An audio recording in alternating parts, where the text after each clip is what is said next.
Descubrimiento, aprendizaje, diálogo. Bienvenidos una vez más a Manifiesto, un podcast sobre cine. El cuarto episodio ya. La verdad es que estoy disfrutando mucho de la experiencia de hacer este podcast semanalmente. Con la intención de seguir con el ritmo que hasta ahorita traigo. La semana pasada tuve dos invitados, dos buenos amigos míos, Omar y Mauricio. Y pues bueno, fue un poco diferente el formato porque fue un poco más relajado, estábamos cotorreando y creo que dijimos tanto cosas muy interesantes como cosas muy estúpidas, pero pues de eso se trata, ¿no? De que esté divertido este rollo, ¿no? Y pues bueno, el tema de hoy, como lo pueden ver en el título, me gustaría hablar de las dos caras del cine mexicano, o más bien lo planteo como pregunta, dos caras del cine mexicano, y, y lo digo que es como pregunta debido a que eh, creo que esta misma pregunta o sea, no podemos afirmar, ¿no? Por el momento, pero me gustaría tratar de adentrarnos a este tema y realmente averiguar si sí es cierto que existen dos caras del cine mexicano, ¿no? Porque definitivamente creo que hay una percepción al respecto, ¿no? Por parte del público, la audiencia, como le quieres decir, la gente que ve cine aquí en México, que pues somos todos, sea el cine que sea, muy probablemente está esta percepción, ¿no? Que es el cine de autor, de arte, o como le quieras llamar, y el cine un poco más comercial, el cine, la comedia ligera de Cinépolis, ¿no? Y bueno, yo digo que es prácticamente el cine de Cinépolis, no siempre lo ha sido, pero últimamente pues ya, tanto, bueno, Cinépolis porque Cinemex es igual uno de los majors en este país, pero no, son las películas de Cinépolis, las películas que Cinépolis produce. Pero bueno, se me hace un tema muy interesante ¿no? Porque a la hora de decir, bueno, existen dos caras del cine mexicano. Existen dos caras y las podemos diferenciar así, como ya lo dije, pero porque hay cierta...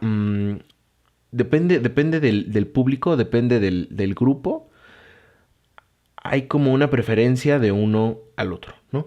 Y es perfectamente entendible porque cada quien le gusta pues lo que quiera, ¿no? Pero sí pienso que a veces incluso hay no solamente preferencia, sino como desprecio al otro tipo de cine, ¿no? Ya sea que consideres que el cine de arte o el cine de autor, del cine, no sé, que lo ponen en festivales, lo consideras difícil o lo consideras eh, aburrido, o que consideres al cine comercial y al cine de la comedia ligera, pues igual, aburrido, o tonto, o vulgar, o soso, o una mala copia del cine gringo, como quieras, ¿no? Pero existen estas dos como percepciones. Y dos caras, como lo menciono, dos caras, y por ende, creo yo, dos luchas. Y dos luchas con goles, digamos, con metas muy específicas cada una de ellas, ¿no? Uno, que es como ya lo dije, el cine de autor, el cine con una propuesta un poco más personal, que de realizadores, pues pertenecientes, o sea, que van a los festivales, algunos pertenecientes a escuelas de generaciones de escuelas de cine, siendo las más importantes el CUEC, ahora ENAC, y el CCC, ¿no? Y de ahí ya podemos definir como de qué tipo de cine estamos hablando, y es una lucha, la de estos realizadores, por así decirlo. Lucha la digo no literal, ¿no? Un poco metafóricamente. Lucha que va como en encontrar una voz propia y una identidad de estos realizadores para el cine mexicano. Y si lo ponemos así, La otra lucha que sería, pues bueno, consciente o inconscientemente, el cine de la comedia ligera aquí en México está combatiendo al cine americano y a las películas hollywoodenses en taquilla. Y eso creo que también es súper importante tenerlo en cuenta porque pues el cine hollywoodense tiene como público natural al público mexicano. Entonces está súper chido que películas mexicanas, sea del género que sea Roma, sea yo que sé, ¿cómo se llama esta? Mis Reyes contra Godines, no sé, la película que sea, la verdad es que creo que sí tiene un valor que en taquilla esté alcanzando buenos números a comparación de Estados Unidos. Aunque no son números pues tan parecidos, ¿no? La verdad es que sí, Hollywood nos lleva por muchísimo la ventaja, pero creo que eso es algo que de poco en poco se puede ir empezando a cambiar. Antes de continuar, quiero dar algunas estadísticas del anuario estadístico del 2018 que pues hace el IMCINE cada año. Doy las estadísticas del 2018 debido a que las estadísticas del 2019 aún no salen, ya que apenas acaba de terminar el año. Primero, México. La cuarta taquilla más grande del mundo con más de 7,000 pantallas. La cuarta taquilla más grande del mundo es muchísimo. Muchísima gente va al cine en nuestro país. Y Cinépolis, la verdad, es uno de las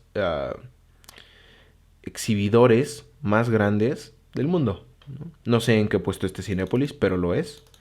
No solamente tiene salas aquí en México, sino en Estados Unidos y en otros lugares de América Latina. Y creo que ya se empezó a mover a, no sé, Europa y otros continentes. Luego tenemos 186 películas producidas en México en 2018. 186 películas. Este número supera a los números de la época de oro, que a veces es tan romantizada y tan el cine de oro es nuestro mejor cine, el cine de oro, las películas y Pedro Infante y los mejores actores y los mejores directores. Creo que ya estamos en un punto, ya estamos en 2020, como para decir que no es cierto. No hay que ser ingenuos y seguir romantizando tanto nuestro pasado, que definitivamente es bueno y definitivamente es lindo, pero no hay que quedarnos con esa idea de que el cine de la época de oro es el mejor cine mexicano, porque a mi percepción no lo es. Creo que el cine contemporáneo mexicano ha logrado muchísimas cosas, tanto en cuestiones como de producción, tecnológicas, narrativas, y uno lo puede notar viendo tanto los números, cuarta taquilla más grande de México, 186 películas producidas, y los, am, los mexicanos, viendo a los mexicanos participando en festivales grandísimos como es Venecia, Cannes, todos estos festivales de clase A, que bueno, son inundados por mexicanos. Y deja tu Cuarón, Del Toro, Iñárritu, no, ahí tienes a Regadas, tienes a Matt Escalante, David Pablos, etcétera, etcétera. 155 películas estrenadas y en 2018 las películas, aquí está la diferencia de la que quiero hablar. Ya veremos, fue la película mexicana con más asistentes del 2018, con un total de 4 millones de asistentes, que es muchísima gente, es muchísima banda. Y la película extranjera, o bueno, la película con más asistentes del año, punto. No, o sea, entre extranjeras mexicanas de todos lados fue Avengers Infinity War, qué sorpresa, con 21 millones de asistentes. Entonces, sí es verdad que falta mucho camino por recorrer, pero el hecho de que haya películas mexicanas que tal vez no en contabilizándolo todo el año, pero que por lo menos en una semana, en la semana del estreno, tal vez digamos, por ejemplo, ya veremos, se esté agarrando a madrazos con Infinity War en taquilla. Y eso creo que es muy valioso para el cine mexicano y para la industria más que nada. Nos quejamos de que no tenemos industria, pues bueno, lamentablemente estas son las películas que generan industria. Y está bien, está bien. Vamos a dejar de ser ingenuos, dejar de odiar tanto. Eh, Creo que podemos decir que estas películas tienen un valor. Estas películas de la comedia romántica y las películas que hace Cinépolis tienen un valor y este es el valor, ¿no? Puede que no te guste, no digo que tengas que verlas, pero hay que reconocer que este es el valor que están teniendo estas películas. Por supuesto que a mí me encantaría que otras películas de mis autores favoritos mexicanos o las películas mexicanas que más me han gustado a mí en estos últimos años estuvieran hasta arriba de las estadísticas, ¿no? De la taquilla.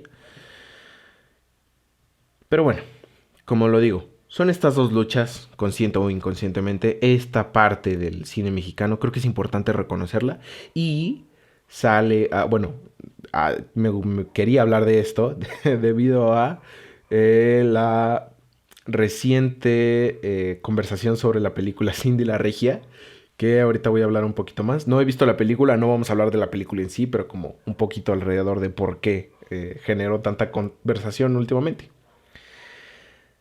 Entonces, pues bueno, ya hablamos de Cinépolis, de las películas de la comedia romántica y queriendo como hacer un pequeño paréntesis aquí, hay un caso que me parece bien chido, que no es un éxito de taquilla, bueno, sí, pero no es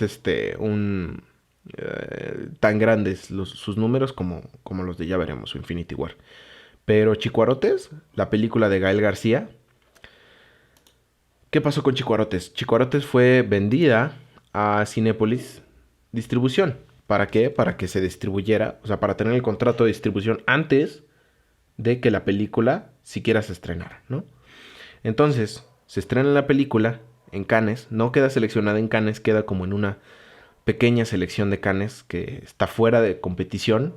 Bueno, seleccionada en Cannes fuera de competición, esa es como lo definiría.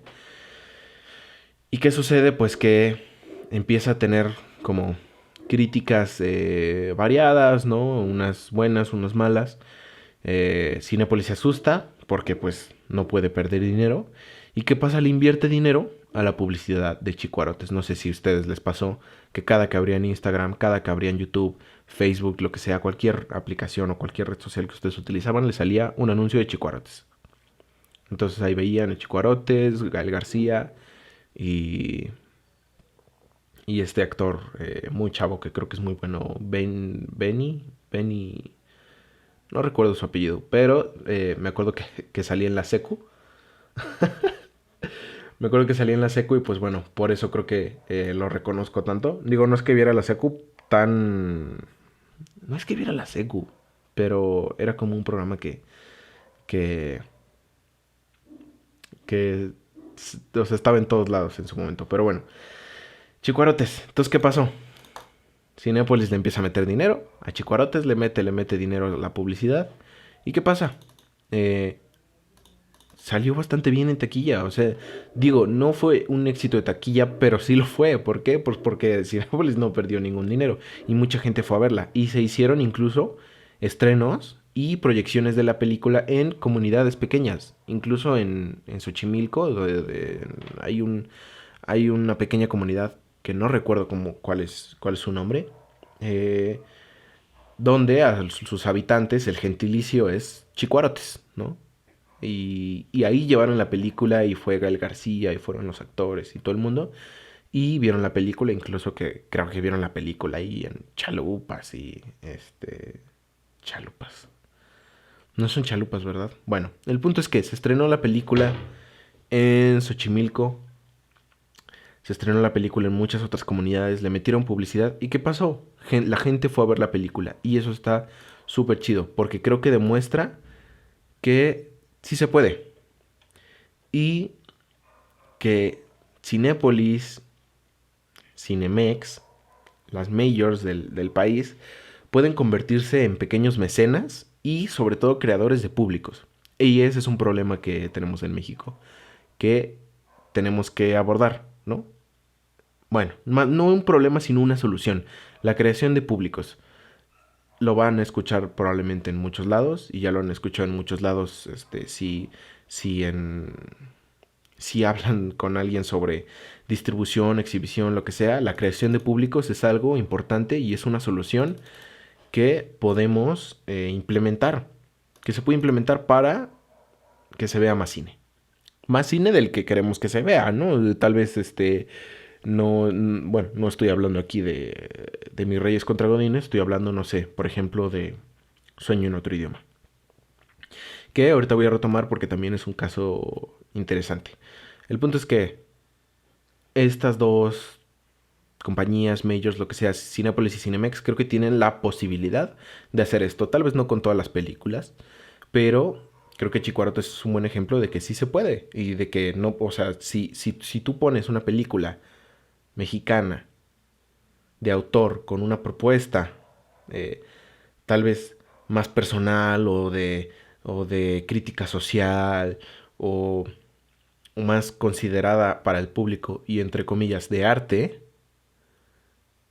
puede tener una buena respuesta en taquilla, ¿no? No hay que tenerle miedo a exhibir este tipo de cine. ¿Por qué? Porque es un cine que a final de cuentas sí conecta con la gente y, y nos podemos identificar con él. Y tal vez no todos, pero hay mucha gente de ciertas comunidades o así.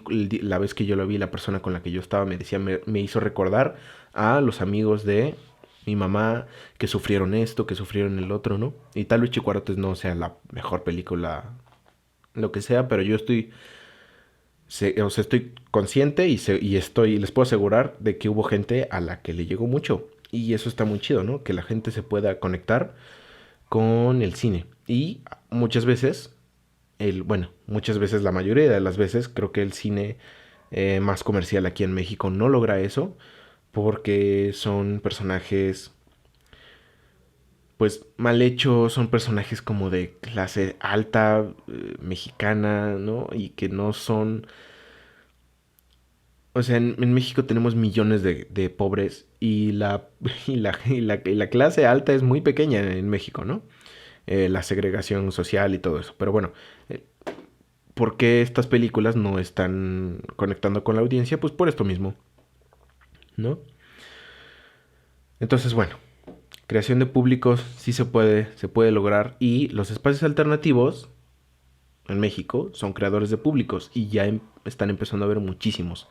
Digo, ya había, pero por lo menos aquí en Aguascalientes ya hay varios y yo tengo la esperanza de que la próxima semana me acompañen dos personas aquí en Aguascalientes que creo que tienen dos proyectos muy interesantes y súper chidos que están haciendo justamente eso, crear públicos y traer cine de otros lados y ni siquiera de otros lados, me refiero a cine mexicano, cine latino, cine local, porque aquí, ¿qué es lo que más llega?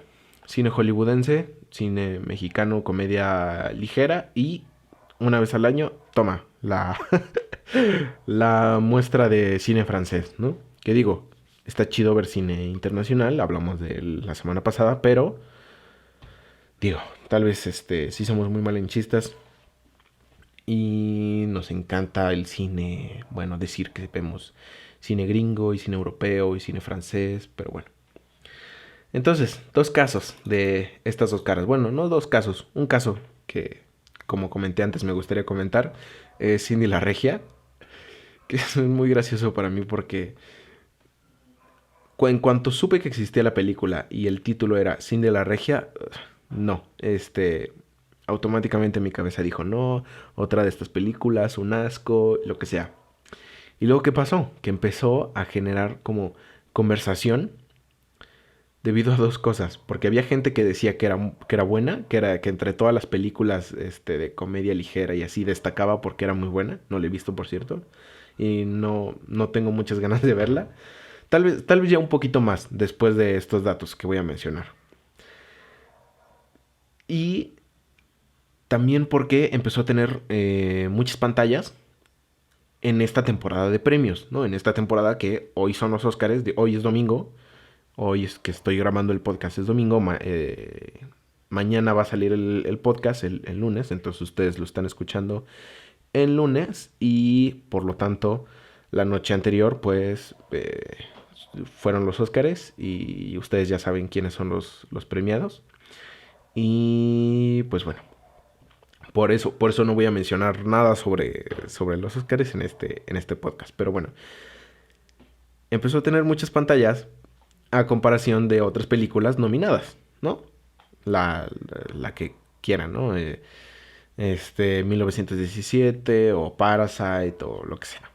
Entonces empezó a tener muchas pantallas y habían estas dos conversaciones, unos quejándose de que tenía muchas pantallas a comparación de las películas nominadas y otros diciendo como de, ah, no, está muy chida la película, otros diciendo como se quejan, bueno, quejándose de que la gente se quejara del número de pantallas que tenía Cine de la Regia cuando esa misma gente se quejaba de el número de pantallas que tiene el cine extranjero a comparación del cine mexicano. Pero bueno, ese es otro tema. Como digo, espero la siguiente semana podamos andar un poquito más en exhibición, en distribución y todos estos problemas que ya ahorita comenté un poco de eso, pero estaría chido retomar ya con opiniones un poquito más conocedoras sobre el tema. Pero entonces Cindy la Regia empezó a generar esta conversación y luego uno se da cuenta que sí tiene ciertas peculiaridades. Cindy la Regia. Voy a tomar agua. Primero, está hecha el crew de la película, por así decirlo, participan muchas mujeres. Hay dos directores, una de ellas siendo una mujer, Catalina Aguilar, y tuvo un codirector. Pero la escritora es María Hinojosa y fotografiada por Carmen Cabana. La editora también es mujer. En el departamento de producción había varias mujeres. Entonces creo que esta parte ya le daba, o sea, creo que ya podemos imaginarnos como cierta dirección que tendrá la película, ¿no? También está basada en la película está basada en un cómic de Ricardo Cucamonga. El podcast pasado mencionamos esto, que la película estaba basada en un cómic. Pero yo creo que había dicho que era de una ilustradora, y no, es de un ilustrador llamado Ricardo Cucamonga. Y el personaje de Cindy la Regia en los cómics, pues bueno, era una crítica a la clase alta regiomontana, o regia, si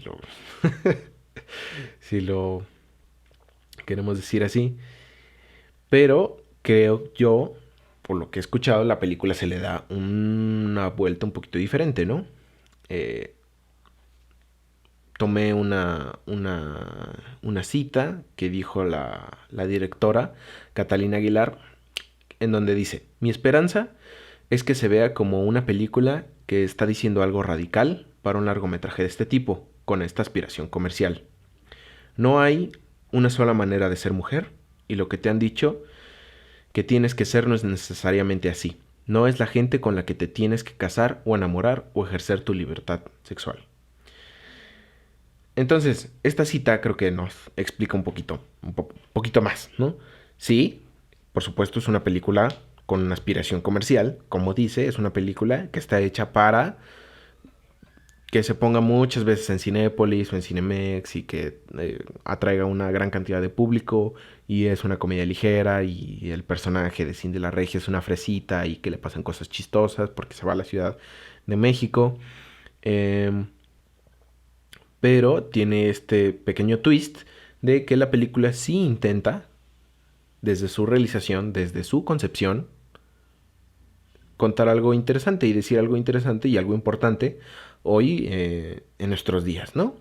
Que, que creo que está muy chido, ¿no? Y no hay y no hay que decir, ah, es comercial, es comedia ligera, es una basura. Tal vez la película no sea muy buena, y no lo dudo, que los chistes sean en su mayoría tontos y tal vez no tenga muy buenas actuaciones o muy buena fotografía, lo que quieras. Pero está padre que desde una percepción así, ¿no? Vamos a hacer una película comercial. Por supuesto que va a ser comercial y tiene este objetivo, pero vamos a darle este twist y queremos contar algo interesante. Y eso creo que está bastante chido. Y pues bueno, a veces, me incluyo, somos demasiado críticos con este tipo de películas. Y conocer un poquito más el panorama creo que está chido, ¿no? Está interesante conocer un poquito más de qué trata esta película a la que todo el mundo le está tirando mierda, ¿no? Diciendo esta película es esto o el otro.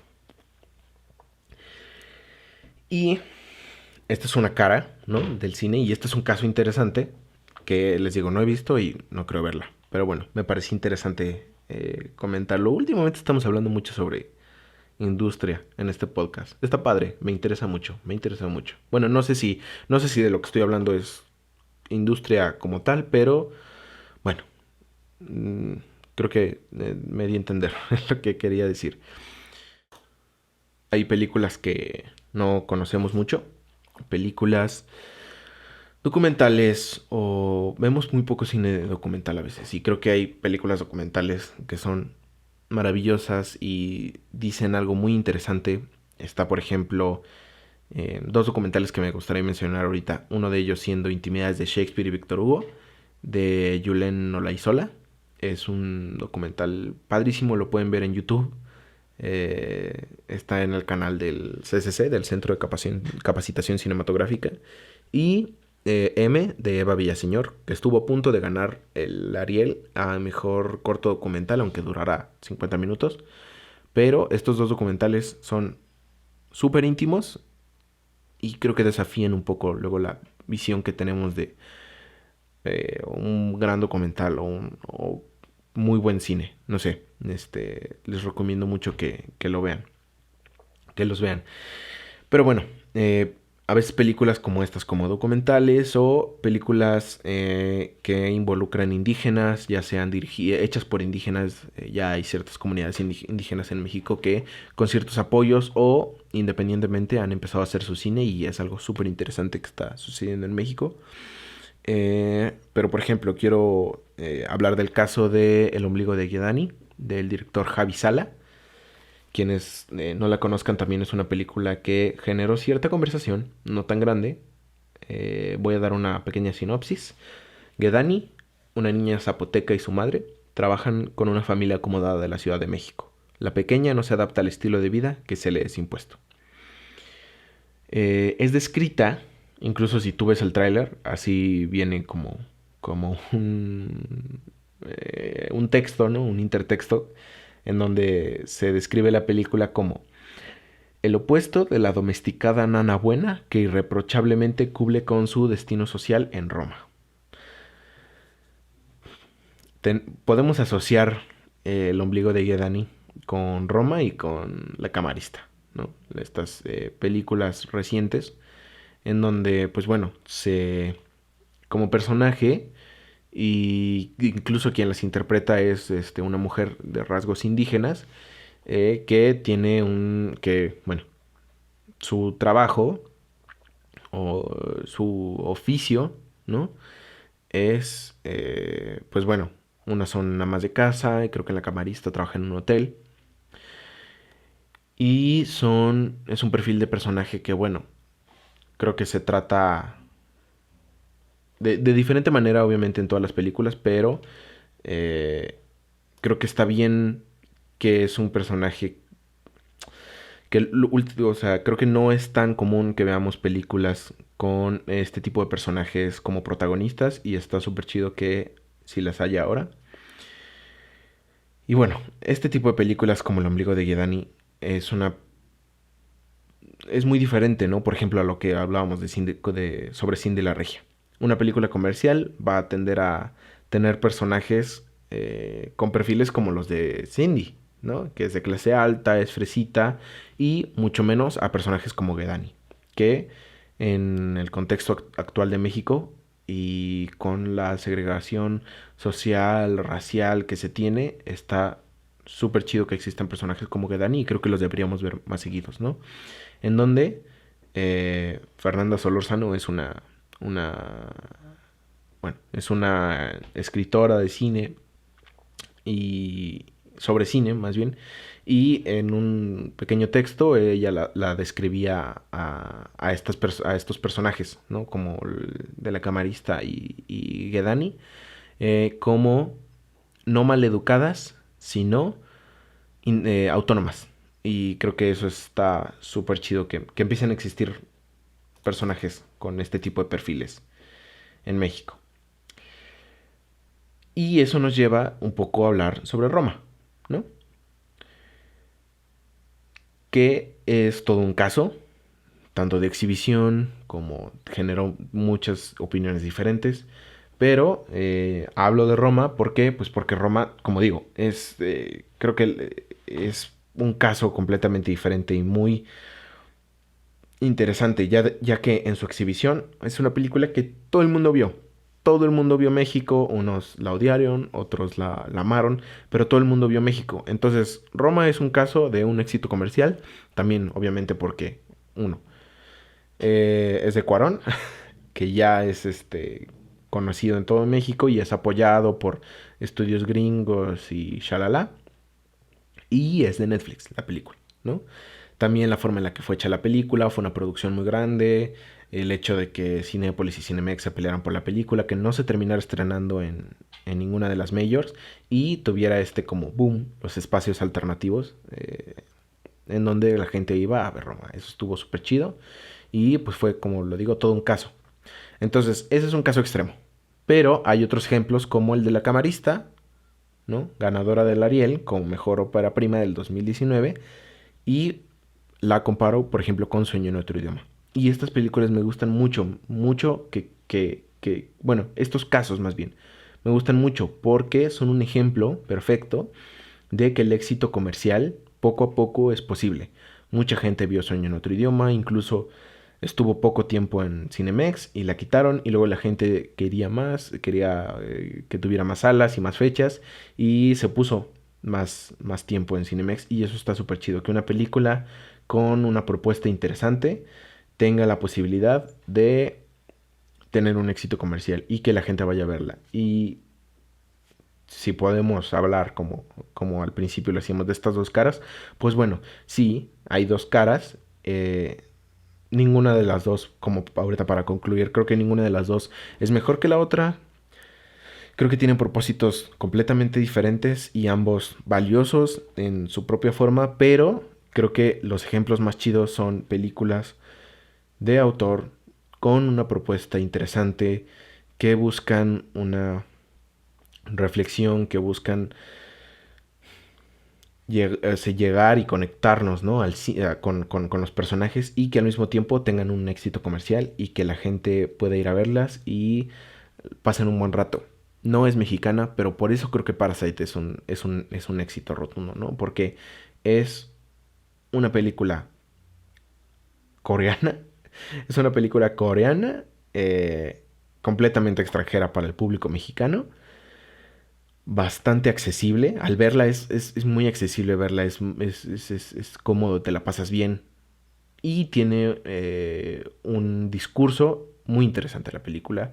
Y con el que no solamente la gente coreana se puede identificar, sino en todo el mundo. Y por eso es un éxito comercial. Por eso ya todo el mundo también vio Parasite. Estuvo aquí en Cinépolis, estuvo en Cinemex, estuvo en todos lados. Y eso es impresionante. Creo que nunca había visto que una película coreana llegara a México y de tal forma, ¿no?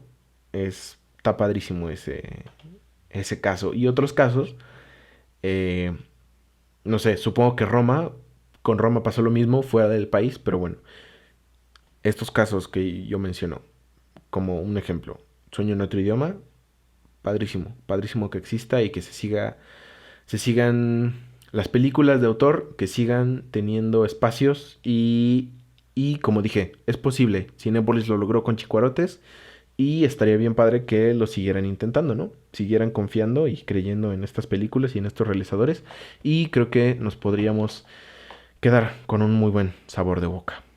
Este fue un podcast muy corto, este fue un episodio muy corto. Sobre todo porque quería hablar de este tema, no sé si notaron que hoy está un poquito menos fluido de lo normal, pero bueno, uno va así aprendiendo.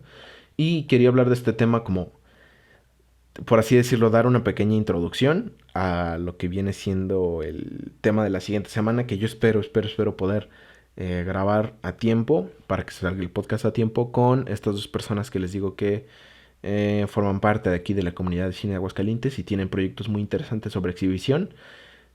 Como dije, los espacios alternativos están solucionando ciertos problemas de una forma muy creativa y muy chida aquí en México, y eso es, pues bueno, admirable. Y pues bueno, ya, con esto acabamos el podcast de hoy. Espero les haya gustado, es una conversación muy interesante. Por favor, si tienen cualquier comentario que quieran compartir, yo lo voy a estar publicando así en varios lados, incluso en YouTube pueden hacerlo. Pues estaría padre que la conversación siguiera sucediendo. El podcast ya lo pueden escuchar, como dije también la semana pasada, en Spotify, Google Podcast, Apple Podcast y en YouTube. Y en cualquiera de estas plataformas pueden seguir el podcast, suscribirse, lo que sea. Creo que es una manera muy fácil y gratuita de apoyar al podcast y pues motivarme a que siga sucediendo, ¿no? No es chantaje. Y pues muchas gracias por escuchar de nuevo y yo espero tenerlos aquí para el siguiente podcast. Muchas gracias.